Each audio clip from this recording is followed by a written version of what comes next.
8-chi savol ishlaymiz. 2 litr idishda demak hajm 2 litr yozib olamiz.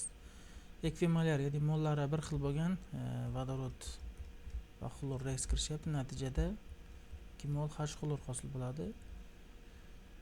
Muvozanatda aralashmada xlorik setan konsentratsiyasi 1,6. Demak, mana bu muvozanatda bo'ladi. 1,6 bo'lsa, proporsiya qilsak, buniki 0,8, buniki ham demak 0,8 reaks kirishgan bo'ladi. Dastlabki reaksiya kirishgan va muvozanat bo'ladi. Dastlabki idishda necha mol gazlar bo'lgan deyapti. E'tibor mana bular mol taqsim litr, ya'ni molyar konsentratsiyalar bo'ladi. Muvozanat konstantasi bizda berilgan. Ya'ni 64 taqsim 1 deb qo'ydik.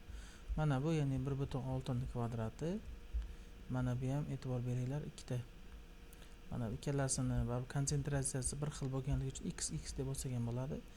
X ning kvadrati bo'ladi. Bu ham 8 ning kvadrati bo'ladi. Kvadratlar qisqartirsak bo'ladi. Mana 1 ning kvadrati ham 1 bo'ladi. Shunda bu yerda hosil bo'ldi, tenglama osonroq bo'ldi, ya'ni 1,6. Pastda x, bu yerda esa 8 taqsim 1 qoldi. Buni ko'paytirsak 1,6 bo'ladi, bu yerda 8x bo'ladi. 1,6 ni bo'lamiz 8 ga, x teng 0,2 bo'ldi. Ya'ni mana bular 0,2 dan bo'lgan ekan molyar konsentratsiyada, ya'ni muvozanatlar. Ya'ni ortib qolgan narsa muvozanat bo'ladi. Buni qo'shib ko'rsak 1 molyar. Buni qo'shsak 1 molyar.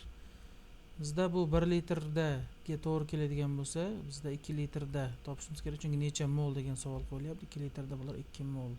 Ya'ni proporsiya qilsak 2 mol. Ya'ni 2 ni 1 ga ko'paytirib 2 moldan to'g'ri keldi mana. Necha mol gazlar aralashmasi bo'lgan deyapti.